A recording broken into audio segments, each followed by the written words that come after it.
Welcome to Clearly, guys. Today we're tackling a really uncomfortable topic and one that has a lot of, we have a lot of feelings about. And one of the reasons we do this on Clearly, this is kind of normal for us, is because people are talking about these things in the Bible, in the Christian faith anyway. And if we, as Bible-believing Christians, stay away from those things, it doesn't do us any favors. We need to wrestle with these things. And today's topic is a difficult wrestle. Yeah, we're talking about slavery today, which the Bible has actually a lot to say about. That topic comes up a lot. It does. And, it's been interesting to kind of even think about this topic over the scope of sort of history, American history, right. Sort of Western history, and just to think about all of the ways that Christians even have handled this topic from scriptures, all the right ways that it's been handled to work toward liberating of slaves, and all of the terrible and wrong-headed ways of handling the text that have been used to justify things like American slavery. And so it's really interesting to think about the same text being handled in two radically different ways. And so we wanted to just deal with this issue from the scripture, see if we could take a deeper dive into it. See, is there something we're missing? How do we rightly think about the issue of slavery? Because this has an impact on the Bible's credibility, on how people view Christianity and the scriptures and even Christians themselves. And so we want to take it seriously, and we hope you'll take it seriously with us today as we take a deep dive. So come along and join us.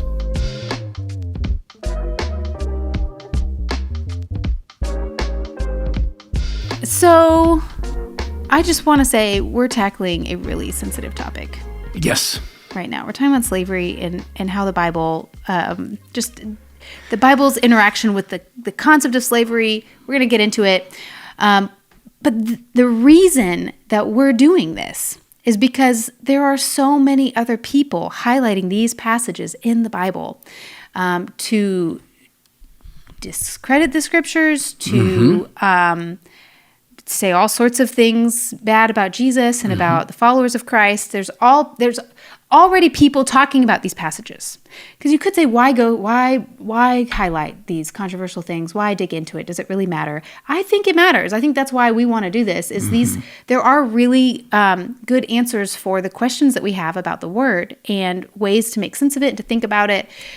It helps us to go there because people are already doing that. And there's already controversy out there that we're struggling to understand for those of us who want to be faithful to the scriptures and to Jesus.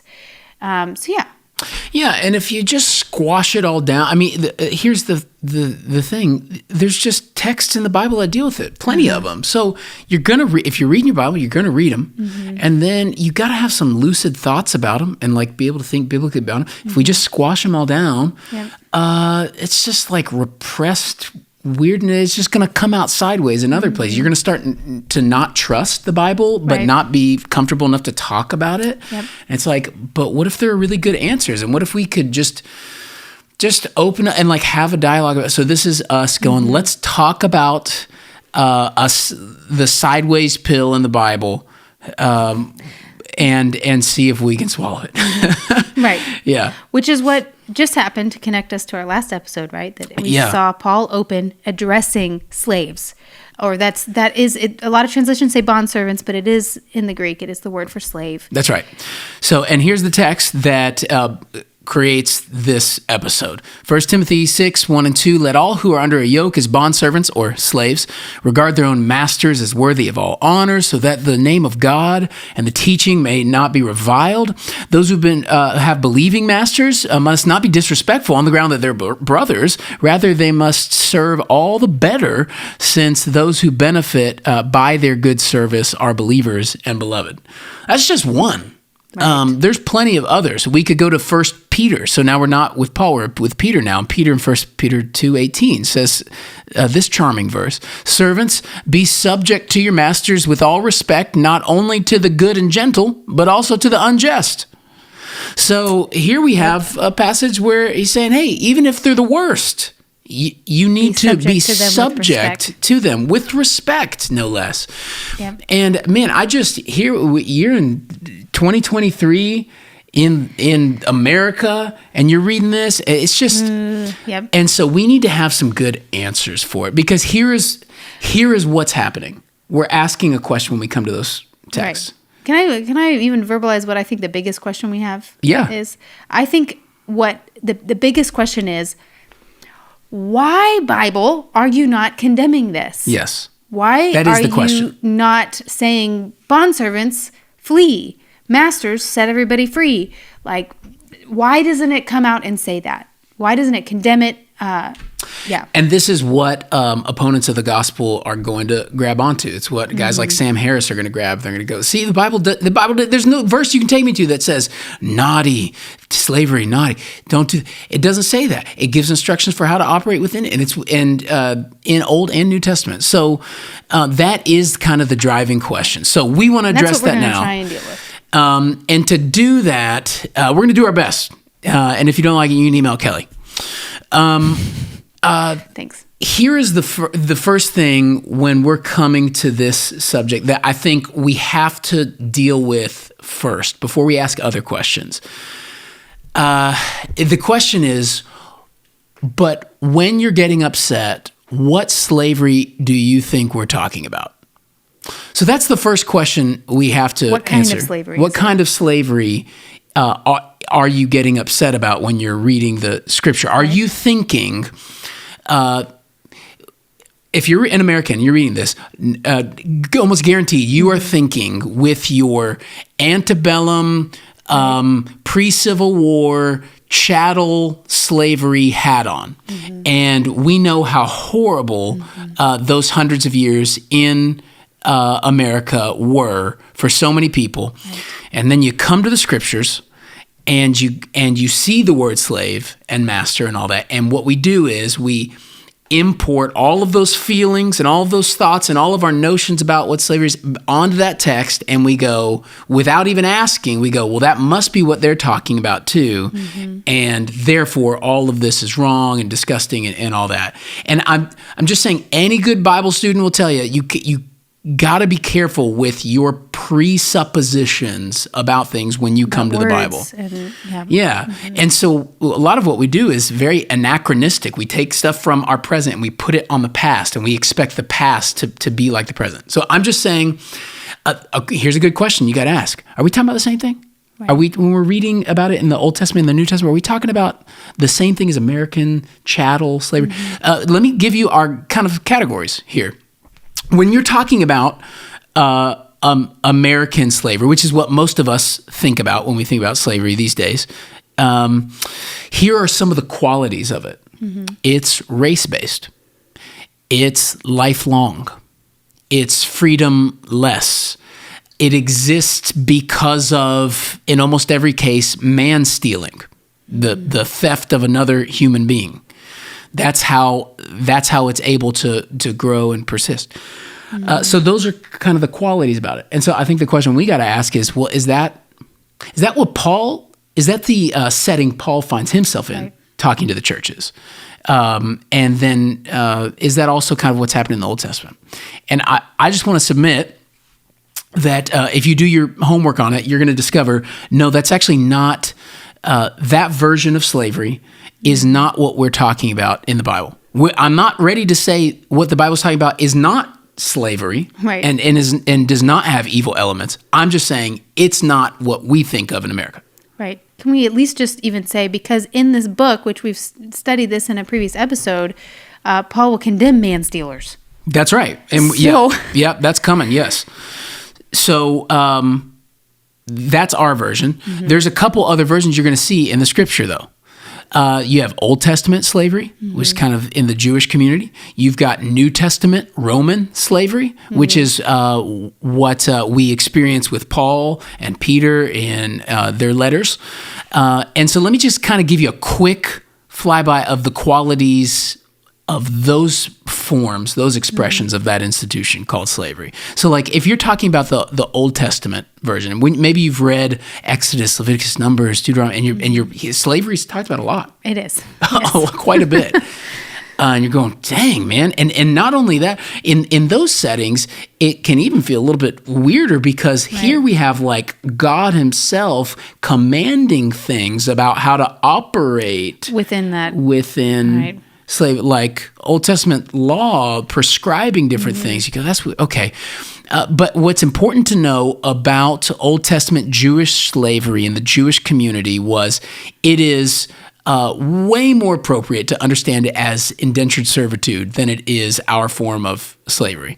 One of the huge reasons is it was entirely voluntary. Right. There was no kidnapping allowed. In the Old Testament and in the New Testament, man stealing is outlawed. It is a punishable crime in the Old Testament, and it is outlawed in the New Testament too. It's outlawed in the very book we're studying, 1 Timothy, in chapter 1. We're going to get there. Well, it even makes me think of the parable of the father and the two sons, the prodigal son, right? You see him he's lost everything. And he says to himself, I could be a servant in my father's household. He looks at servanthood as a type of like, I will voluntarily put myself there because it will be good for me. I have nothing. It'll at least provide me shelter.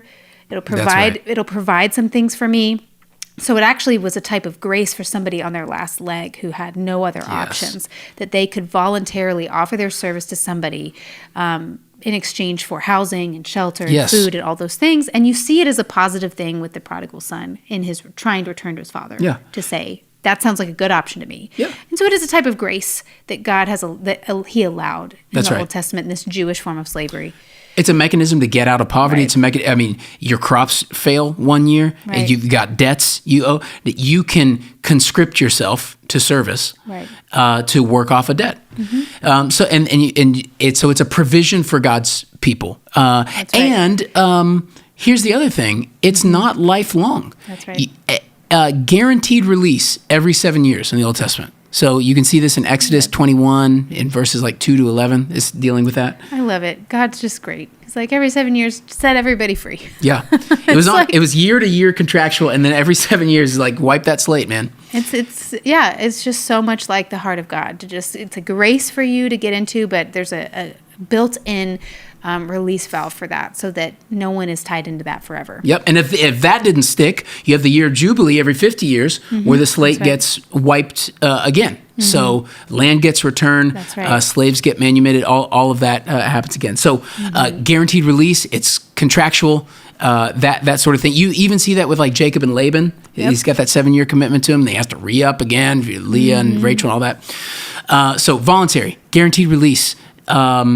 Every 7 years. Let's talk about the dignity it grants to slaves. So abuse was illegal in the Old Testament model.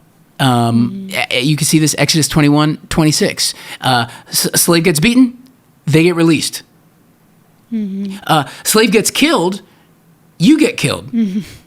So do you see like even just like these few things that we've mentioned here, if we were to like import that on the American model, it would have been done away with instantly if we actually subscribe to what the Bible said, and even the Old Testament, right?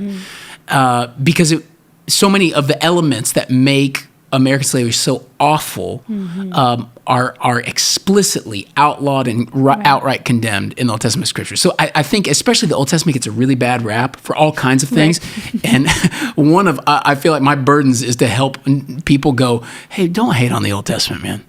There's like, it's beautiful. It is it was so culturally shocking. There was not another culture in the ancient Near East that was doing anything like this, y'all. No. It was so different. So that's kind of Old Testament Jewish slavery. There's more to say about it. Somebody's going to write me an email. They're going to say, well, you didn't talk about this verse. That's true. I didn't. We don't have time for everything. Ain't nobody got time for that. Okay, so we've talked about our version of American history slavery. Yep. You've got Old Testament Jewish slavery that we're addressing. Yep. Let's talk about Roman slavery, because there's another category New Testament slavery happening there. Yes. Right. In the New Testament, we see a type of slavery that's coming out of the Roman Empire that existed at the time. Yep. And it's a little bit different. It is different. One of the big differences is what you just said. It's coming out of Rome. So this is not coming out of the Jewish community. This is not structured by God, by sort of divine, fiat for his people. This is an institution that existed that the Christian community now finds itself in. Right. And people getting saved, right? New Testament is the Gospels branched out even from Judaism to all of the Gentiles as well. So there are people outside of the Jewish faith getting saved who have some of them coming from indentured servitude or other types of slavery situations within Rome. Yes. Yeah. But Roman slavery. Even with Roman slavery, which is way more dysfunctional and unhealthy and sinful than what we would see in the Old Testament, which we're saying is not sinful. It was God making provision for the system to work. Even New Testament Roman slavery was far better than what was happening in America. Right. So it was not race-based, for one. Roman slavery was not race-based. There were many ways to become a slave in Rome. You might be a prisoner of war. You might have put yourself into slavery, like in the Old Testament, to pay off a debt. So that was a thing. You could voluntarily, kind of conscript yourself into slavery. The average length of time spent as a slave, historians are going to tell us, in Rome at that time was 10 years. So this is not a lifelong thing. The average length of time was 10 years in the Roman slavery model. Here's another interesting thing that I thought was fascinating. Things like upward mobility were possible within sort of like the slave community. So slaves, we have historical records of slaves becoming doctors, lawyers. They could own their own slaves. Slaves could own their own slaves. So much of what was called slavery in that day really was a lot more like indentured servitude. Again, there was that voluntary element. There was the average time was 10 years. All those things were happening. So do you see, it wasn't race-based. Right. So it was slavery. Right. I'm not saying it wasn't. I'm just saying, let's be careful not to project our whole And compared to both of those culture systems we've both talked about, I think it highlights the atrocity that of what was yes. American That's right. slavery. Just how horrific and horrible on almost every single level. Compared to what we're talking about, just the human atrocities happening are just crazy, far and away above what we're describing. The Bible, the categories and context the Bible is speaking into this. Now here's an objection to that. The objection is, well, then why didn't the Bible just say the thing? Right. Say, hey, don't do that down there, in 1850. Don't do that thing. We're looking for those verses. Don't seem to be there. Right. And even though Roman slavery was still wrong with many abuses, it's you would want the text to say that, and it doesn't. So couldn't the Bible have just said, overthrow this wicked institution? Now, here's where I want us to focus the rest of our time. Could it have said that? Yes and no. It could have said it, but it wouldn't have been helpful. Now you go, what do you mean it wouldn't have been helpful? Well, again, remember, you are listening to this probably in your car on probably $1,000 iPhone, cruising along, just living your best life. We are talking about a time. We are talking about imperial Rome. This is the moment in time in the 1st century AD, the ancient Near East, where Rome, Caesar is Lord. Okay. And what most of us want is for the Bible the New Testament especially, to look at us and say, overthrow the thing, get rid of it. It's bad. Don't do it. It's a wicked institution. Let's make a change. But how does that work in an imperial dynasty like Rome? How would that work? Just put yourself there. Think about it. You couldn't go to the ballot box, and vote for Proposition 16 to end slavery. So that mechanism is not available to you, because this is an autocracy. This is a regime where Caesar is literally called Lord. So there's no voting here. So that's kind of off the table. So don't project democracy back into the past and go, man, I just wish they kind of voted this thing out. That wouldn't happen. also remember, slaves who rebelled in ancient Rome were summarily executed, likely by crucifixion, according to Roman law. So let's say Paul did want to look at slaves, Christian slaves in the text, and say, hey, guys, get out of this thing. Just run for the hills, man. This is awful. God, Jesus has set you free. You want to be free, right? Go be free. Mm-hmm. They would have been executed by law, by Roman law. So that's not really on the table. And you go, well, okay, Jimmy. Well, then just have the master, look at the masters and tell the masters, well, just manumit your slave, just emancipate them, release them. It's like, well, there's a problem with that too, because there are legal limits at that time that were set on how many slaves a master could emancipate. So even if he wanted to free all of his slaves, you actually didn't have the legal mechanism to do that in Rome. Mm-hmm. You could only emancipate so many. So this like carte blanche, every Christian is going to emancipate, that it doesn't work quite like that. Which also, like, Christians at this time are a minority. They are not, I mean, we're, again, American, our time and culture, there's some semblance that, like, there's Bibles all around, like, people understand Christianity. It feels a little more, like, common cultural. But, like, we're talking about a very ostracized group of people. Despised. And very much a minority in their culture. So how are you going to rally the troops for a civil war? Let's say you're like, well, let's just do this thing. Let's take up arms. Like, we're going to civil war this junk.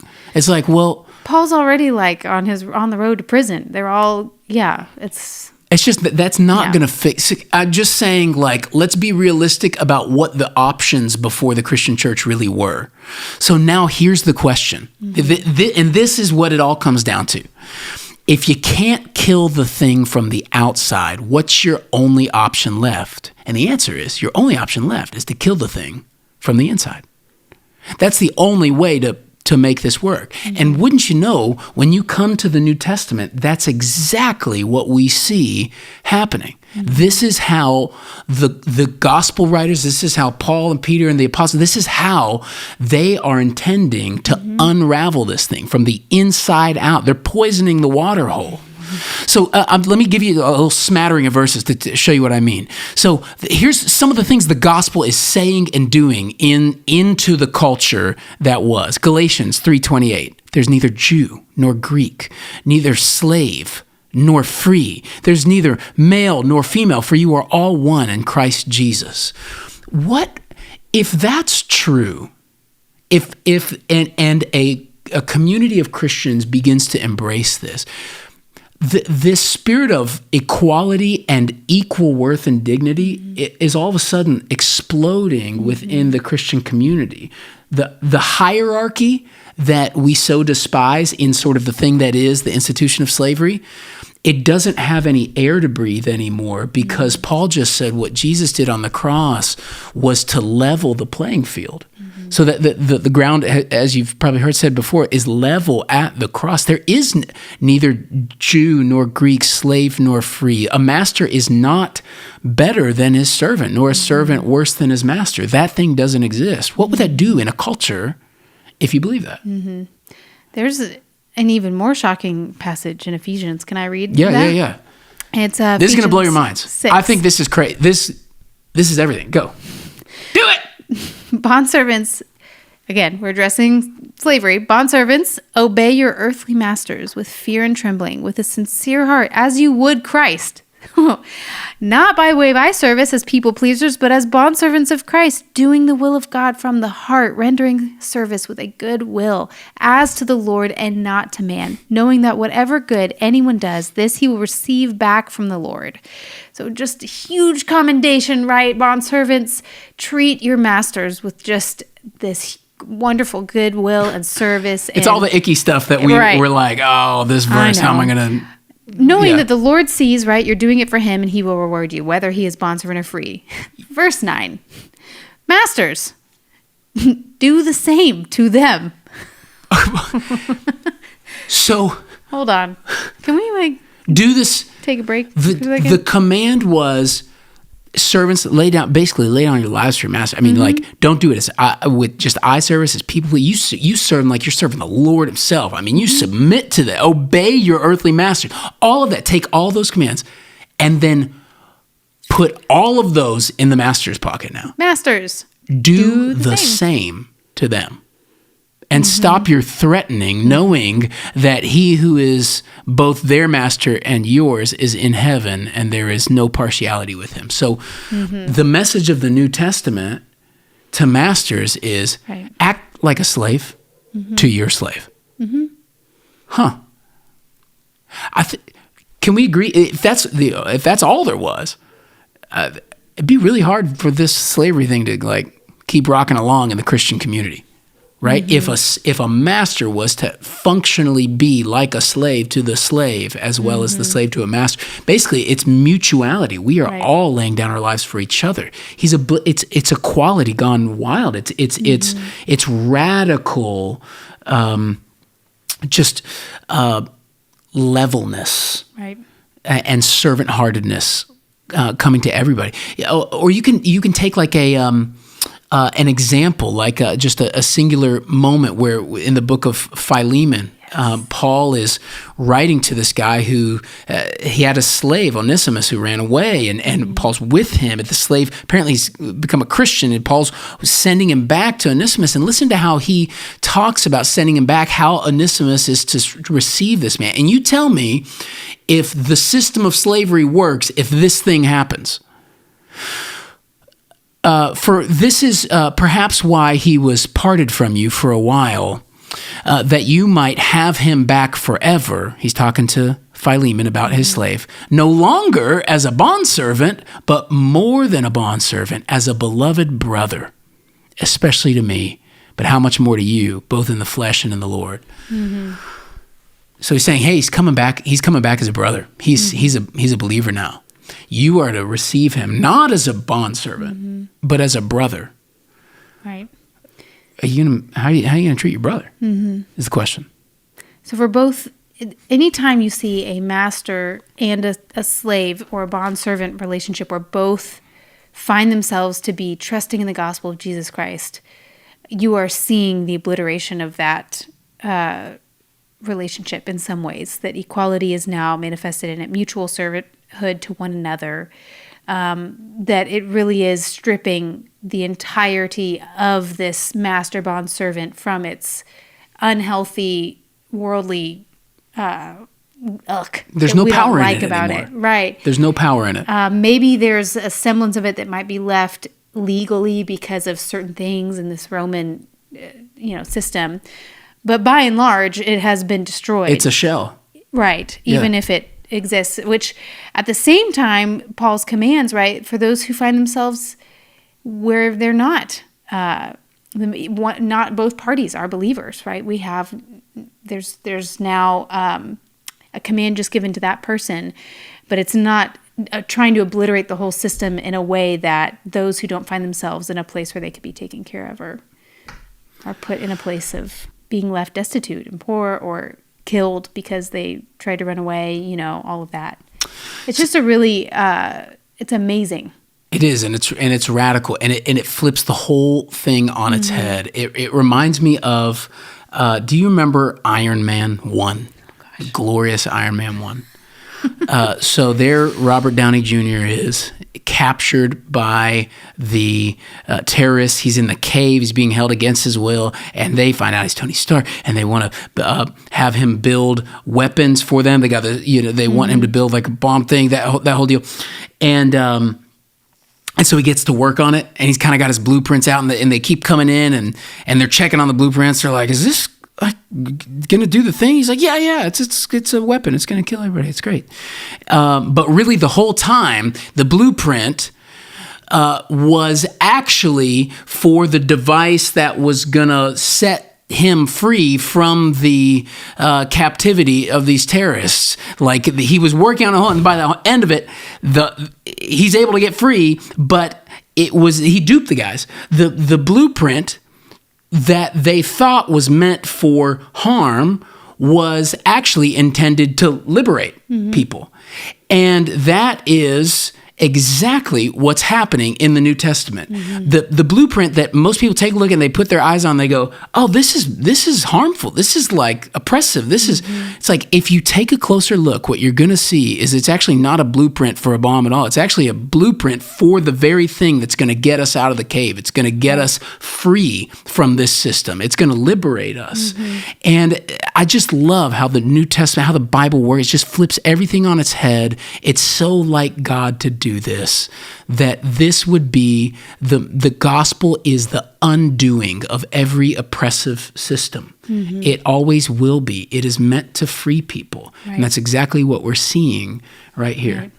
And can I just make a comment too, that this is why knowing the whole Bible matters, why understanding everything in context matters, because the reason that the Bible's what it has to say about slavery gets such a bad rap, because in American slavery, which was horrific, masters used Bible verses, like some of the ones we've read, to justify what they were doing, taking them out of context, paying attention to nothing else, not paying attention to masters do the same to them, right? Right. Chunking that one and going, bondservants, taking what they wanted, which that is exactly what Satan does. Yeah.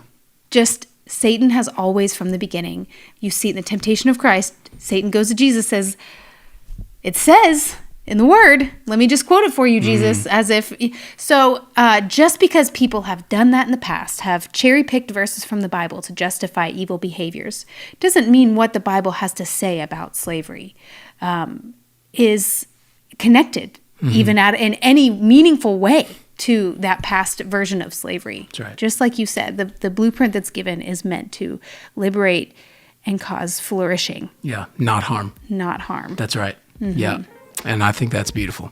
Well, thanks for joining us today. Tricky stuff. Indeed, I hope it was helpful for you. I was thinking about this episode after taping it and just kind of reflecting on, it's interesting to even think about how the New Testament even talks about our relationship with the Lord and how comfortable it is borrowing this bondservant master kind of language. Paul over and over calls himself a doulos of Christ, a bondservant, a slave of Christ. And just to, one of the things I think about is no matter how this has been poorly handled on earth, the relationship, the sort of slavery issue, one thing we can say is there is a master-servant relationship that is right and perfect, and it's expressed through Jesus, the good master, exercising his perfect, kind authority over his people, his bondservants. Right. And I just think it's a compelling way to talk about our relationship with God. We can talk about our relationship with Jesus as brother, friend, Lord, but also one of the ways that it gives us to understand it is Jesus is our master. We submit to him and we follow his lead because he's always good, he's always kind, he's always faithful. Yeah, I actually find it a really lovely, humble posture to take, because to call myself a slave of Christ, a bondservant of Christ, is essentially to say, I am at your disposal. Yeah. Makes me think of Mary when she's confronted with the angel and she says, she's been told her whole life's going to be turned upside down. And she says, I am the bondservant of the Lord. Let it be unto me as you've said. There's a submissiveness, a kind of, I'm at your disposal, God, all of me. That's right. And that's a really beautiful, humble posture. And it's one that we can submit to fully without fear, because the master we're submitting to actually came to serve us, came to die for us. That's right. And came to purchase for us every good gift.